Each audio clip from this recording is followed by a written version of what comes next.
Do you want to develop consistent good habits like reading, going to the gym every day, learning new languages, or practicing new instruments?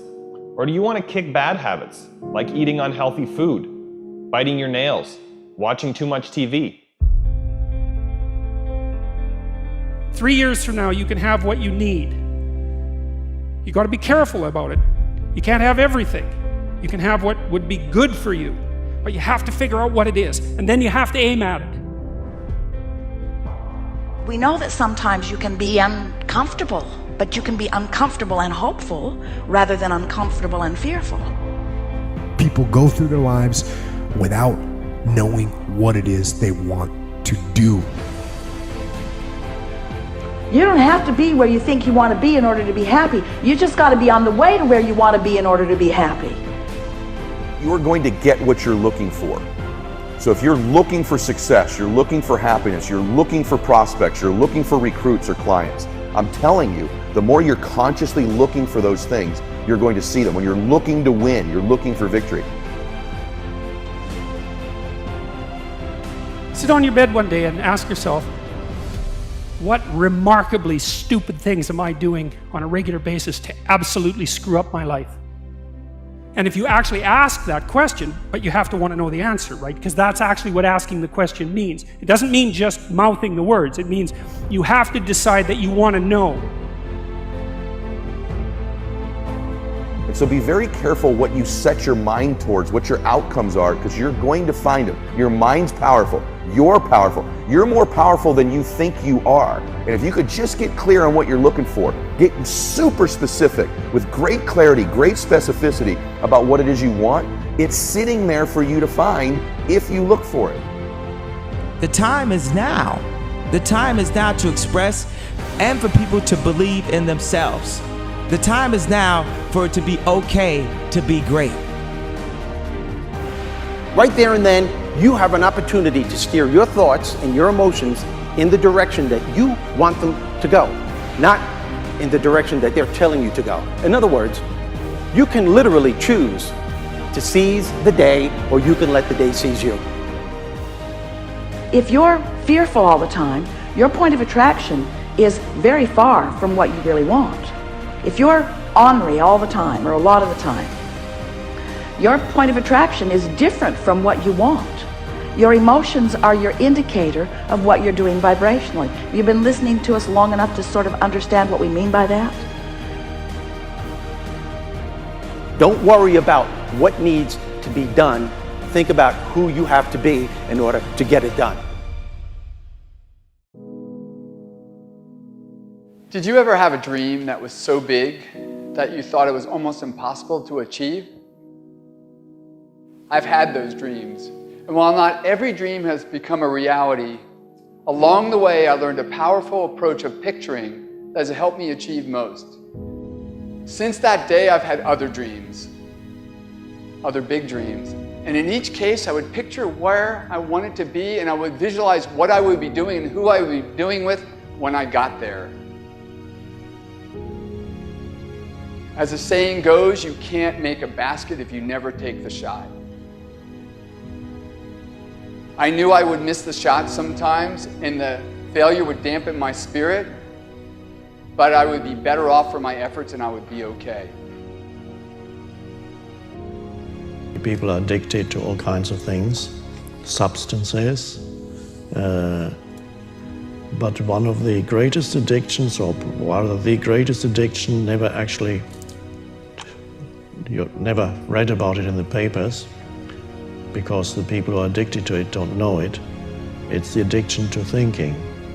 It's actually addictive.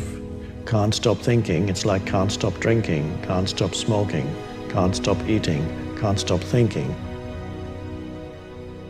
You have the option of taking it hard or taking it easy, of making the worst of it or making the best of it, of giving it your undivided attention, of giving it very little of your attention.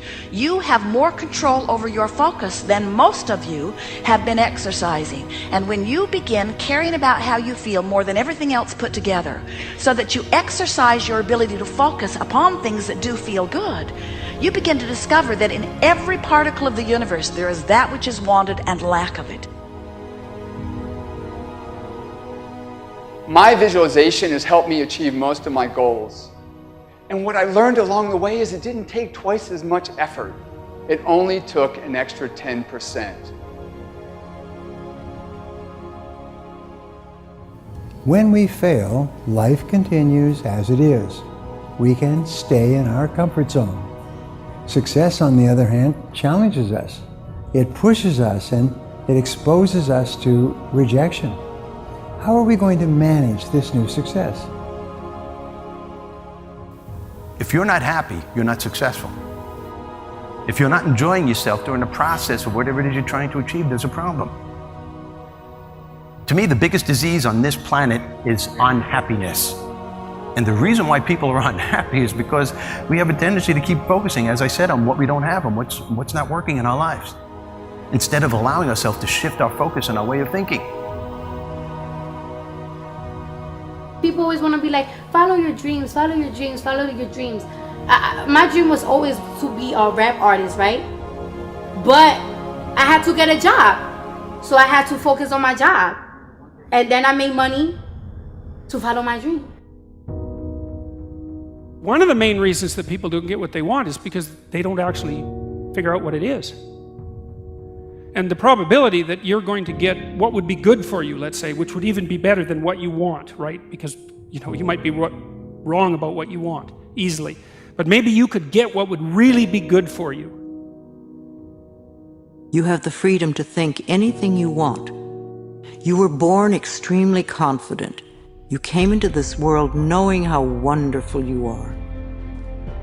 So choose new thoughts to think about yourself, and choose new words to tell yourself how magnificent you are, and that you deserve all the good that life has to offer. First thing in the morning and last thing in the evening, I want you to look into your eyes and say, I love you. I really love you. Your first goal, this is what I'm suggesting, your first goal when you open up your eyes should be to focus on the things that ignite your spirit and bring you joy. I want you to focus on the things that you appreciate in your life, the things that you're grateful for. I don't care who it is or what it is. Maybe it's the person lying next to you. Maybe you're thinking of your children. Maybe you're thinking of the dog or the cat lying by the side of the bed, a particular goal that you achieved. Maybe there's an event coming up on the weekend. Maybe you're meeting with your friends for lunch. You see, folks, it doesn't matter who it is or what it is. There's always something to be grateful for, to appreciate. And what I'm asking you to do in those few moments before you crank and get into your day is to focus on these things. Then why am I asking you to do this? Because an attitude of gratitude simply makes you feel good. And feeling good is the fuel that drives motivation. We've all made wrong choices and done things that we knew were not the best. It's one thing when other people do us wrong. We had a bad break. It wasn't our fault.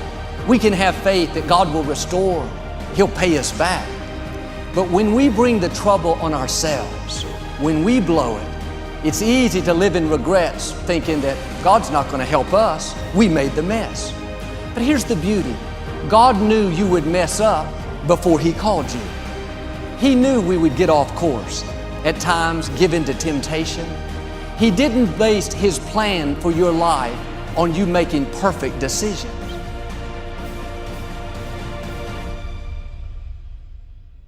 Through success, I represent the possibility of what you can achieve and what you can do with your life and your career.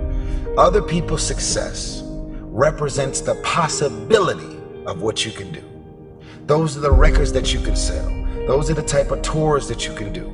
Those are the kind of songs that you can produce and the songs that you can write.